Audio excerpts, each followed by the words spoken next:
Yeah. This is Desiree from the Nerd Element. You know me as Desbot, and I'm here with Alexi. How do you pronounce your last name? Gambis. Gambis.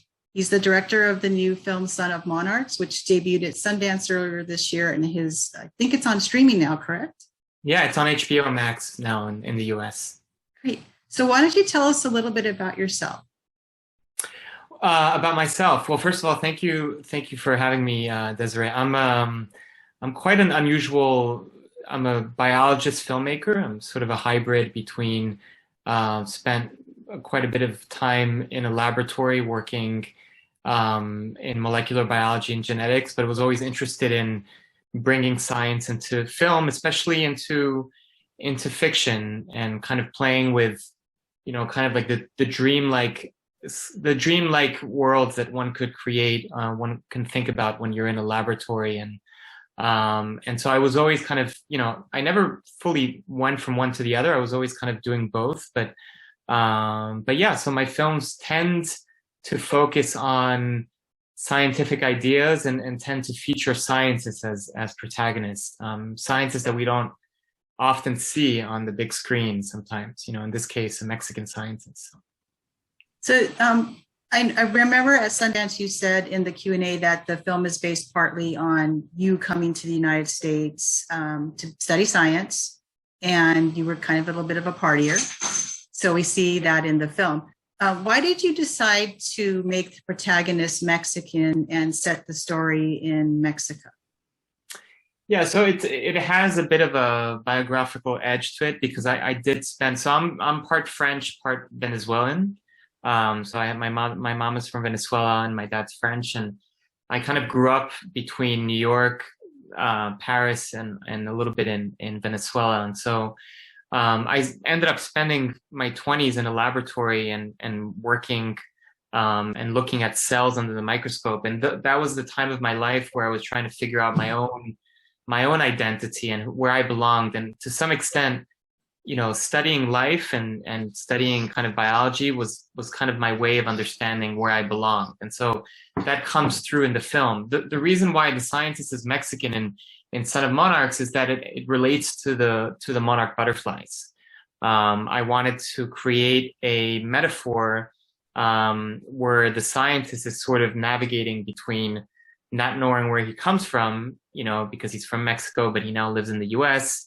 And what's beautiful about the Monarch Butterfly, especially the one that migrates through the Americas, is that it has multiple identities. It's Canadian, American, and Mexican. It migrates every year, and it belongs to all of those places at once. And so I wanted the main character to sort of, to sort of kind of look up, like under quotation marks, but look up to the Monarch Butterfly and kind of want to become the Monarch Butterfly. And so that's the reason why the scientist is Mexican, is that it relates to his childhood in Mexico, and he grew up in basically one of the forests where the butterflies hibernate every year, the monarchs.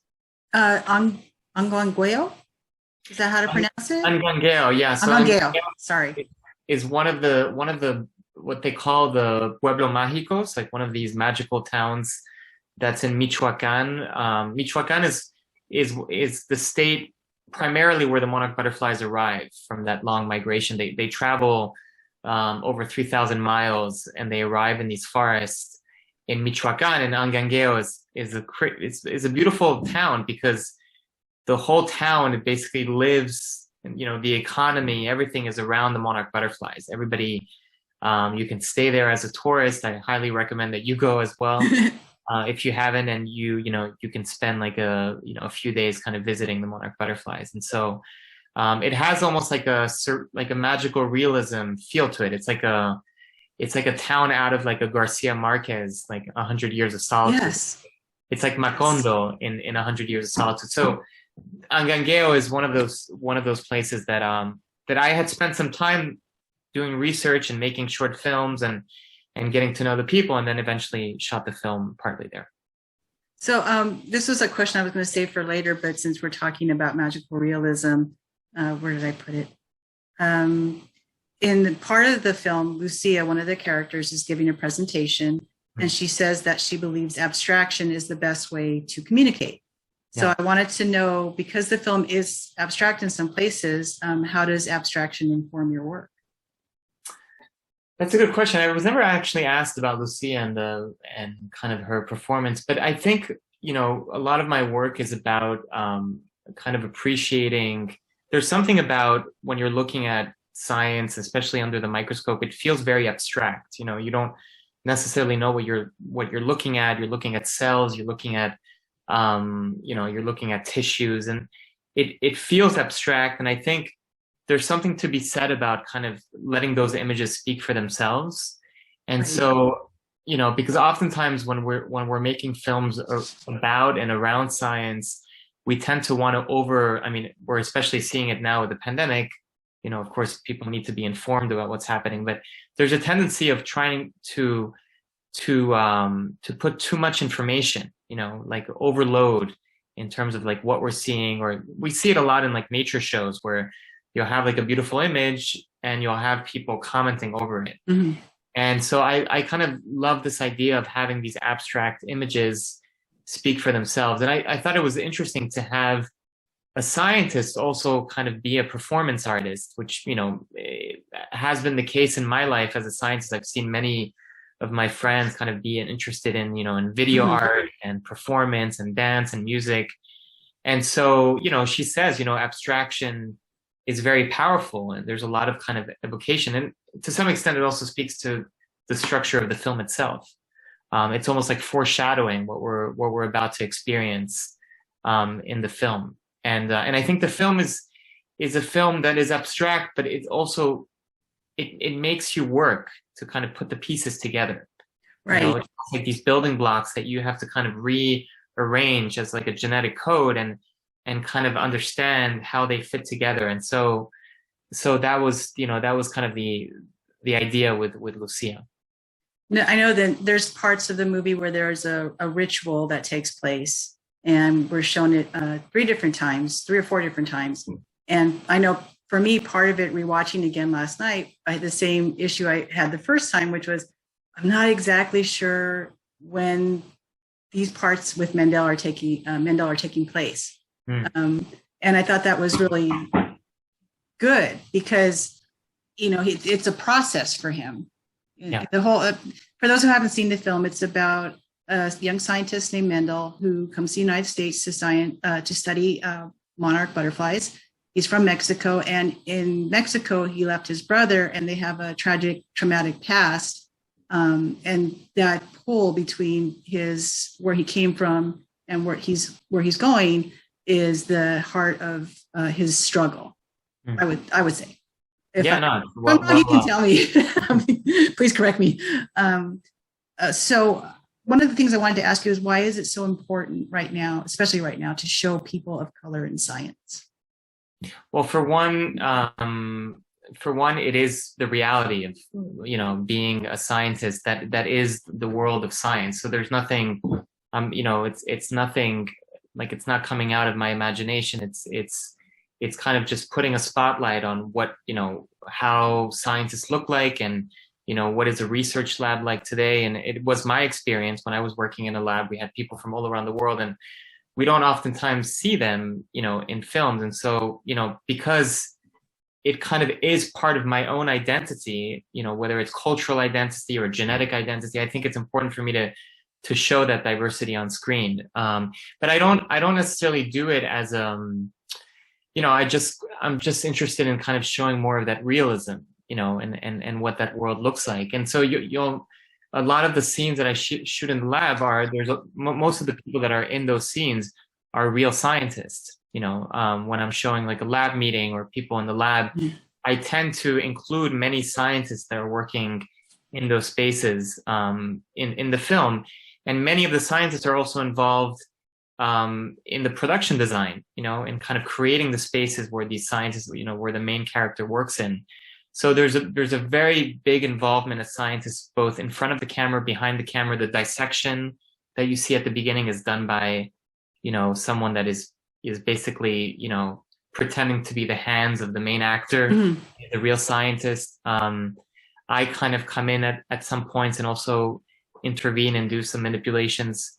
And so I think it's important. I think it's also important to understand that, it's not easy coming from another place in the world and ending up in kind of a research lab and spending your day looking through a microscope and, of course, questioning many things about your own life. And so I think there's something really beautiful about we were speaking earlier about meditation, but there's something really beautiful about a lab because it's a space of refuge, a space where you get to study life and kind of disconnect from the outside world, in this case, New York City.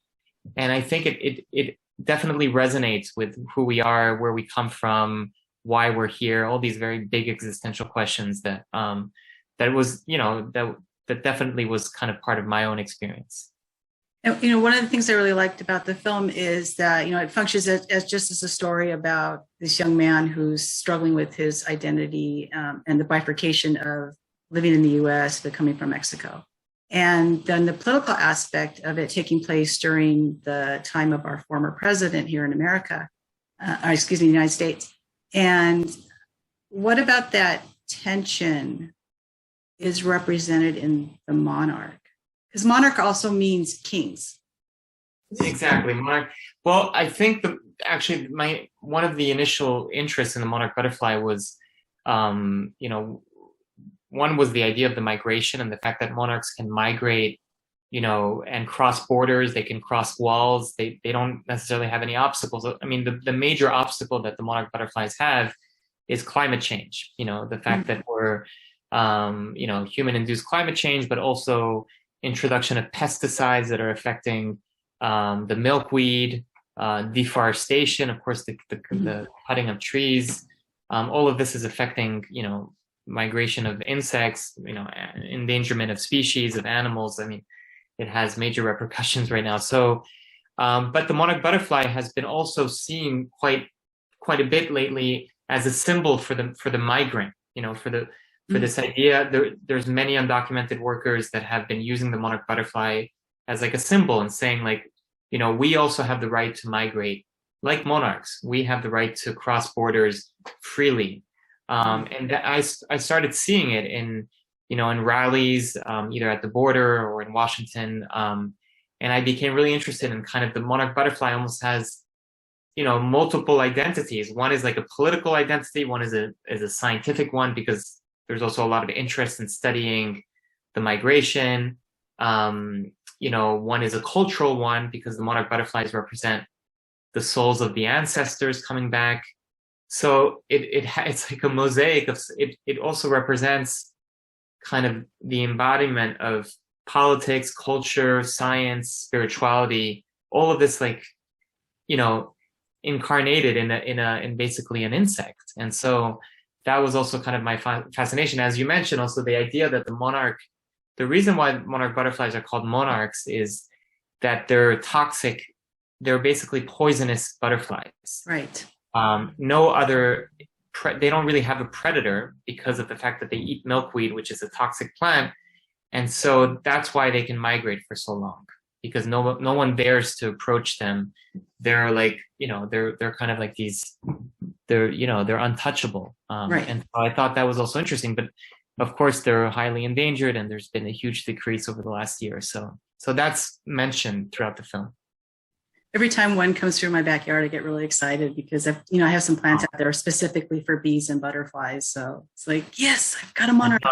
And when you plant, I mean, I also plant here, and they come through New York. I'm in New York right now, and the minute you have milkweed, there's monarch butterflies. They kind of come through, and so yeah, and a lot of my work has to do with our relationship to animals. How we identify. I mean, it's kind of been, something that I've been interested in is kind of, once we look at human beings from the perspective of animals, or if we want to transform into animals, how does that change our discourse around politics, around culture, around genetics? And most of my films kind of enter into this like anthropomorphic animal, transforming into animals, wanting to become other animals. And a lot of these things are not things that I necessarily know. It kind of, in retrospect, as I analyze my own work, I realized that that's something that I'm very interested in. was going to ask you about that because the I believe the science that you're presenting in there is something that they're actually looking at, right? The CRISPR and the Yeah. genetics of the butterfly wings.